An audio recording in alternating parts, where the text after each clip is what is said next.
In this video, I'll be discussing the various interpretations of the third eye and its connection to our so-called reality and dream worlds.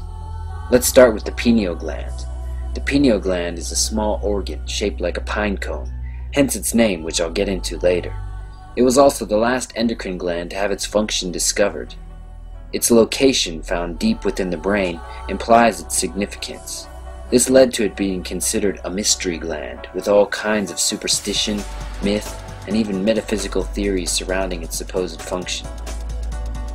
It's often associated with the sixth chakra, or third eye, called ajna in yoga.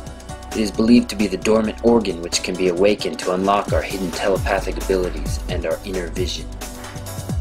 In the physical body, did you know that the eye views objects upside down? Then it sends those images it observes to the brain, which interprets them and makes it appear to us as right side up. According to René Descartes, who considered the pineal gland the seat of the soul, said it was our link to the one non-material part of the universe, the mind. This is one reason why I never try and refer directly to the terms right, wrong, good, or bad, because I find them to be such vague extremes that don't actually exist except on paper in people's minds. Generally, those terms are left up to each individual's imagination to determine which is which, until they're pulling rabbits out of their own hat and eventually pulling people down with them. I do think that the terms positive and negative are ideas we can relate to because it is what lines the very fabric of our universe and essence of our being. Life and death, light and dark, hot and cold, ad infinitum.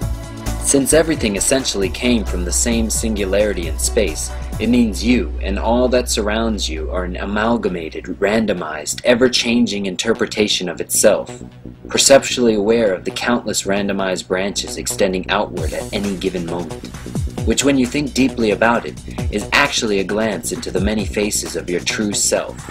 Some of those faces are easier to relate to than others. Some are frightening and hard to accept. Others are exciting. However, all of them are inescapably a part of you as the self-aware universe.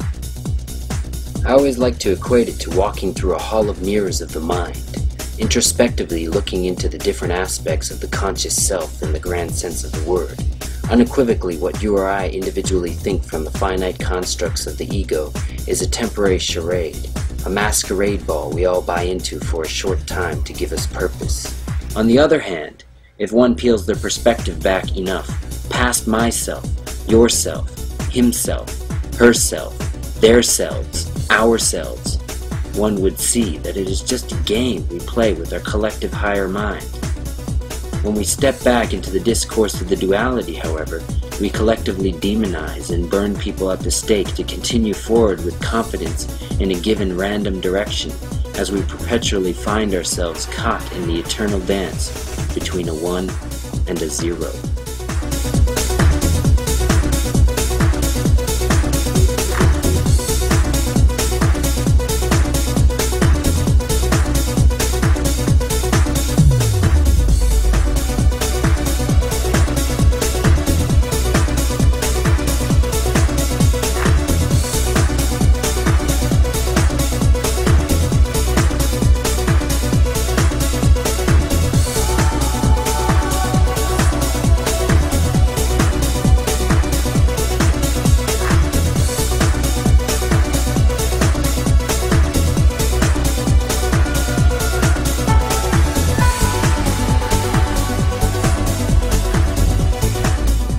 The interior of the pineal gland, all along the inside, has rods and cones just like the retina on your eye.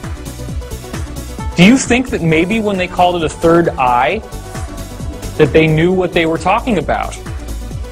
Do you think that an eye must have a cornea and a lens and all this vitreous fluid in it like we have? The fluid is there, but you just got the retina. So there's something that appears to be happening inside.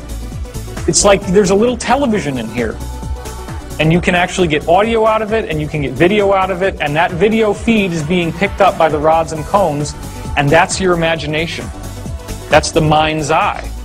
You actually have a retina. Have you noticed that when you visualize something strongly enough that you really do see it? You can close your eyes, but you're still seeing things. This is where it's coming from. If you visualize something strong enough from your third eye, it becomes a reality. This is Mei, the kanji, for your third eye. Let's look at its construction. You see the wa-shaped crown, the sun, and the lid which opens up at the bottom. To help you understand it more visually, if you open up the lid to your crowned sun, I'll say it again, if you open up the lid to your crowned sun, that is your third eye. This leads me to the next connection in that kanji character. If you look at the open lid, it's actually a number 6. Look at the left-hand side. There are 6 emotions, 6 senses, 6 directions, 6 classes of characters, and the universe also has a number 6 in it. And if you close the lid at the bottom of the left-hand side, you'll see it's closed. That's deceased, or the late, or dying. As you can see, there's a lot more to kanji than meets the eye, pardon the pun. Allow me to continue.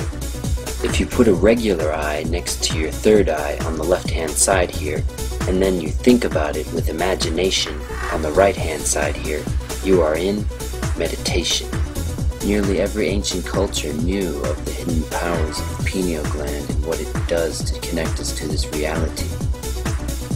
If you still have a hard time grasping this, just look at the shape of the pineal gland versus the shape of the pine cone, the lotus flower, our universe, and how it folds in on itself.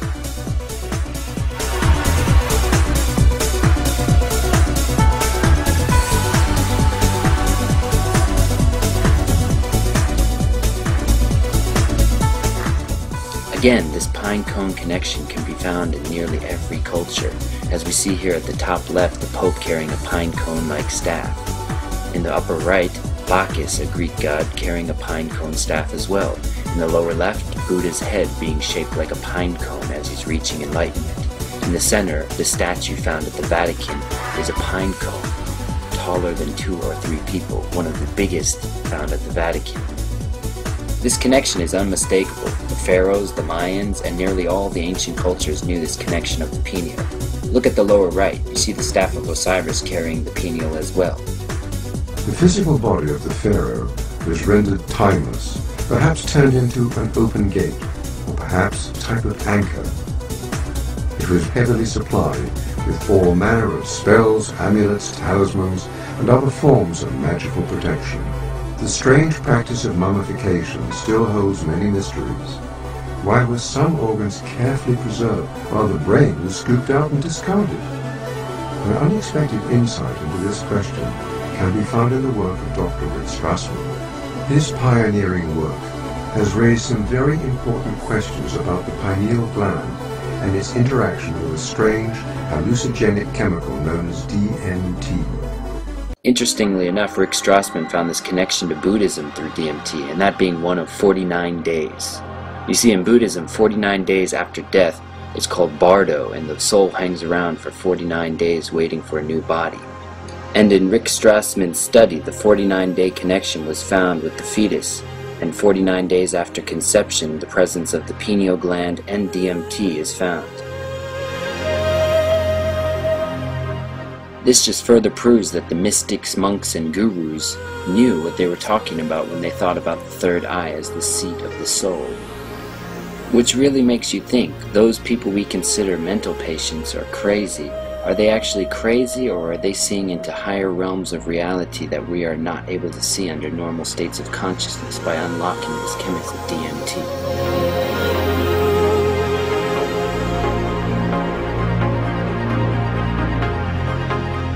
Rick Strassman found in these studies that people were reaching the same results, seeing the same things, and going to the same altered states of consciousness, all from different walks of life.